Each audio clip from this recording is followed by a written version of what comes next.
Hello guys, it's Jenny Billy Norman. Nagandahan ako dito sa buhay namin guys. Sabotahe silang lahat to me.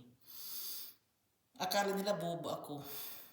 Buti nilang God created me as who I am.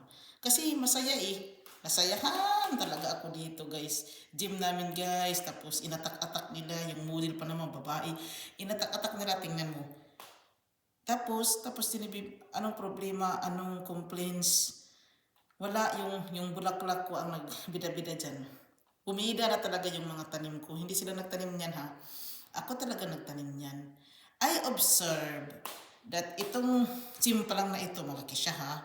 Iwan ko basta gym ito. Iwan ko kay Frank basta gym ito. Hindi to natapos actually. Pero gym siya. I observed that the design is there, the beauty is there. Hindi lang kasi siya natapos. Naguluhan ako. Nilagyan ko na lang talaga siya ng beauty of the plants.